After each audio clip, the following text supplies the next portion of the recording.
आप लोगों ने कभी सोचा है कि एक ही आत्मा बार बार जन्म क्यों लेती है और उस जीवन में वह अलग अलग क्यों जीती है?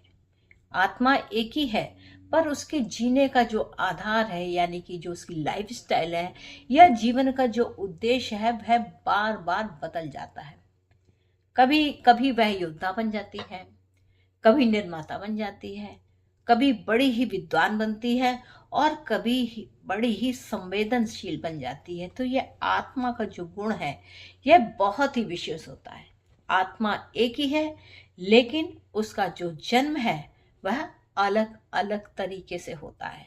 यानी कि उसके अंदर जब वह जन्म आत्मा जो है अपने दूसरे लक्ष्य की ओर जाती है, तो वह हर बार यह सवाल करती है कि उसने अपने इस जीवन को पूर्ण किया है या नहीं, या जो उसे काम करने थे वह उसने पूरा किया है या नहीं किया है। जब भी ऐसी कुछ अधूरी इच्छाएं रहती हैं, तो व्यक्ति का जो जन्म है या उस आत्मा का जो जन्म है वह पुनः होता है, पर उस उद्देश्य के साथ में कि जो उसका पिछले जन्म में अधूरा रह गया था। यानी कि जो कामना वह करता था, जब वह जो सोचता था या जो करना चाहता था, जैसा उसका भाव था, उस भाव के अनुसार उसको नेक्स्ट बर्थ मिलता है। अब ज्योतिष में जैसे मैंने इस नक्षत्र माला को लिया है, तो इस एपिसोड में हम बात करेंगे अश्वनी नक्षत्र की आत्मा यात्रा को लेकर के। अश्वनी नक्षत्र क्या है? अश्वनी नक्षत्र केतु का नक्षत्र है, यानी कि इस नक्षत्र का जो स्वामित्व है वह केतु देव के पास है और यह मेष राशि से शुरू होता है। यहाँ पर क्या है कि जहाँ हम अधूरे जन्म के जो कर्म हैं उनको नई शुरुआत में लेकर के आते हैं। केतु की छाया में छिपी यह कथा सिर्फ एक नक्षत्र की नहीं है, यह आत्मा की कहानी कहलाती है जो इस जन्म में पूर्णता को खोजती है। यानी कि वह जिस जन्म नक्षत्र में आई है, इस एपिसोड में केवल अश्विनी नक्षत्र की बात है और उसके चरणों की भी बात होगी। तो यह जो यात्रा होती है, आत्मा की यात्रा होती है, बड़ा ही विशिष्ट अपना अनुभव रखती है। नक्षत्र चरणों के हिसाब से उसके भाव आते हैं, यानी कि पूर्व जन्म में जो वह अपने यात्रा को छोड़ करके आई थी, वह इस जन्म में उसको कंटिन्यू करना चाहती है कि उसने पिछले जन्म में जो उसका कुछ अधूरा काम रह गया था उसको वह पूर्णता दे। यहाँ पर हम बात करेंगे अश्वनी नक्षत्र के चारों चरणों की रहस्यमयी पूर्व जन्म की यात्रा को। इंसान के जीवन में कहीं ना कहीं चल ही रही होती है, वह हमारे जीवन में भी है, आपके जीवन में भी है, आपके मित्रों के जीवन में भी है, और जो भी कोई है इस धरती पर उसके जीवन में नक्षत्रों की यात्रा है ही। तो कहानी शुरू करते हैं। क्या है कि बहुत समय की बात है, एक आत्मा बार बार जन्म लेती रही और हर बार उसका जो मार्ग है, यानी कि आत्मा का जो मार्ग है, अलग अलग कर्म रूपों में प्रकट होता रहा और उद्देश्य एक ही था कि उसको पूर्णता करनी है और आत्मा का जागरण भी करना है। तो जब अश्वनी नक्षत्र के प्रथम चरण में जब जन्म हुआ, यानी कि वह मेष नवमांश के अंतर्गत आया। अब यह जो मेष नवमांश है, यानी कि केतु एक तो नक्षत्र, ऊपर से मेष, यानी कि केतु ने एक स्टार्टिंग पॉइंट का एक स्टार्टिंग पॉइंट लेता है। मेष राशि स्टार्टिंग पॉइंट को लेती है और केतु क्या होता है, वहां से विलग करता है, अलग करता है। तो अलग करने में यह जो केतु की जो स्पीड होती है वह बढ़ जाती है। कुछ उदाहरणों से भी आप देख सकते हैं कि जब आप किसी तार को प्लस से उसको कट करते हैं, तो जो कटा हुआ टुकड़ा होता है वह दूर छिटक के जाता है, यानी कि बड़ी ही स्पीड से जाता है।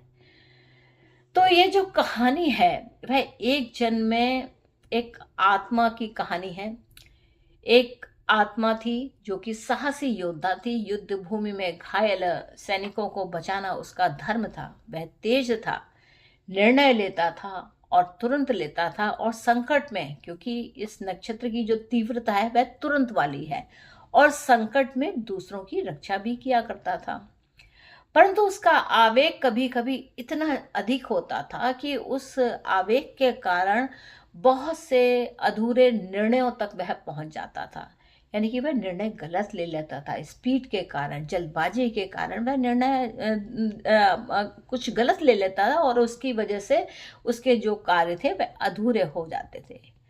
अब धीरे धीरे करके मृत्यु का समय आया। उसने सोचा मैंने रक्षा तो की है और विवेक और पूर्णता में काम नहीं किया है, यानी कि जो करना चाहिए वह मैंने कर लिया है, लेकिन कहीं ना कहीं मेरे विवेक में कुछ कमी थी जिसकी वजह से मेरे जीवन में जो पूर्णता आनी चाहिए वह नहीं आ पाई।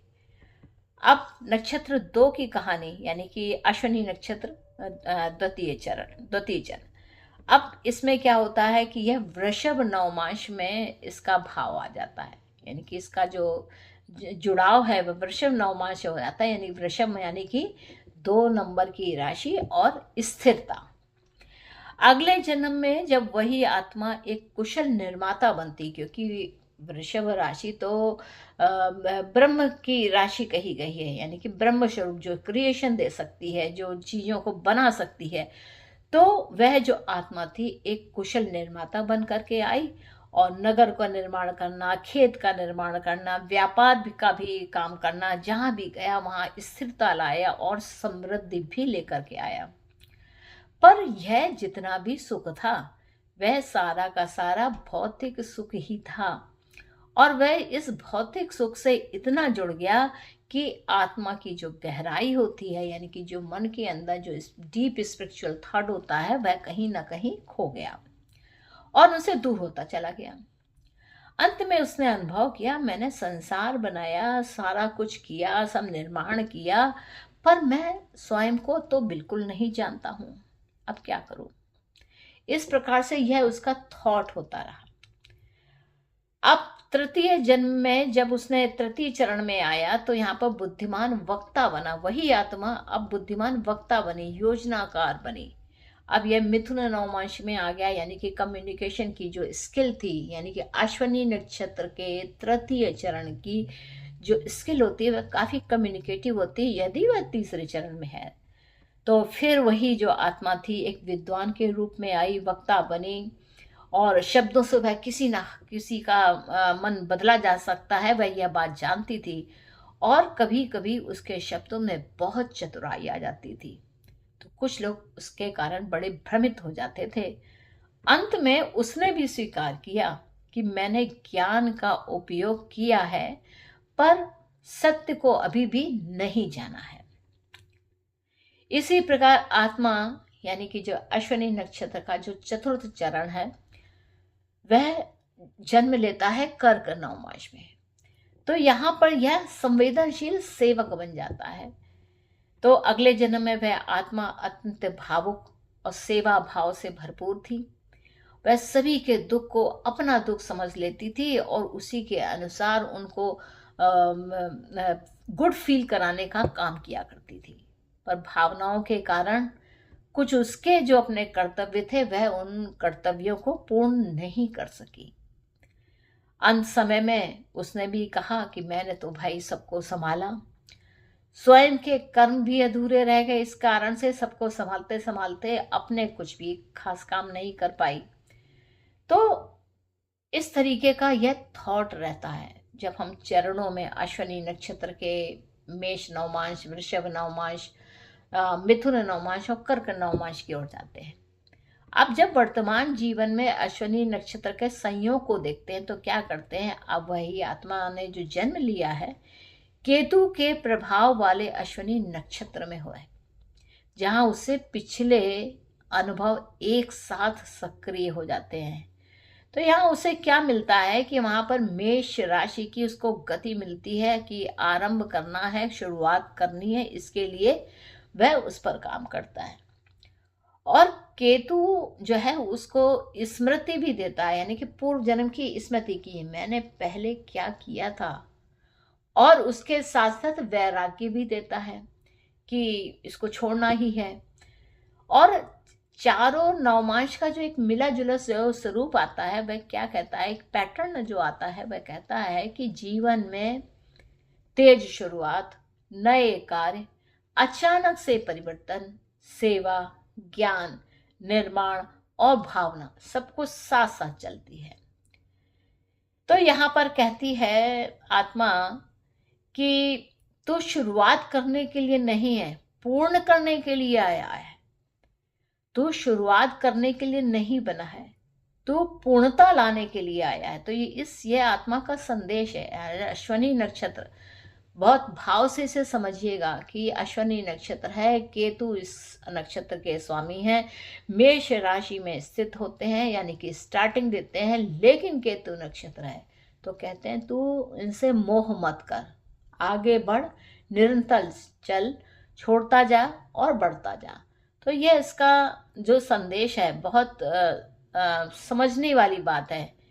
अब आत्मा यह समझ जाती कि अश्विनी की ऊर्जा एक्चुअली में दिशा को बदल देती है, और गति जो होती है कि करते जाना है, बढ़ते जाना है, मोह नहीं करना है, क्योंकि केतु नक्षत्र है।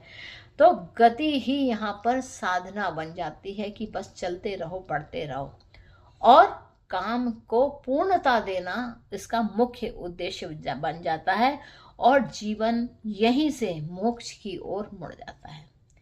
तो निष्कर्ष क्या कहता है कि अश्विनी नक्षत्र की आत्मा कोई एक जीवन नहीं जीती, वह कई जीवनों की अधूरी कहानियों को जोड़ करके अपनी पूर्णता को सीखती है। अल्टीमेट उसे मोक्ष ही करना होता है, यानी कि किसी चीज से अटैच होकर के नहीं रहना। तो मित्रों, यही थी अश्विनी नक्षत्र की आत्मा की यात्रा। बड़ी ही समझने वाली बात है कि 4 जन्म हुए, 4 नक्षत्र हुए, और अनुभव भी 4 हुए। तो साहस हुआ, निर्माण कार्य हुआ, ज्ञान भी हो गया, और भावना भी यहाँ पर बह गई। लेकिन अंत में क्या सत्य निकल करके आता है कि जीवन का उद्देश्य केवल शुरुआत करना नहीं है, बल्कि पूर्णता तक पहुंचना जीवन का उद्देश्य है। केतु हमें याद दिलाता है कि हम सिर्फ जन्म नहीं लेते, हम पिछले कर्मों का भी परिणाम है, जिसके कारण हमें यह अश्विनी नक्षत्र मिला है। क्या है, नहीं कि केतु नक्षत्र मिला है। और जब हम यह आत्मा को समझ जाते हैं तो हमारी जो गति है वह स्वतः ही बदल जाती है। तो अश्विनी क्या कहता है, इसका मुख्य जो संदेश है वह यह कहता है कि मैं शुरुआत नहीं हूं, मैं पूर्णता का द्वार हूं। तो मित्रों, ये था मेरा एपिसोड। आशा करती हूँ कि आपको मेरा यह चैनल अच्छा लगा होगा, और आपने मेरे इस एपिसोड को अगर समझ पाए हैं तो कृपया चैनल को लाइक कीजिए, इसको शेयर कीजिए, सब्सक्राइब कीजिए। मिलेंगे नेक्स्ट एपिसोड में भरणी नक्षत्र के साथ में।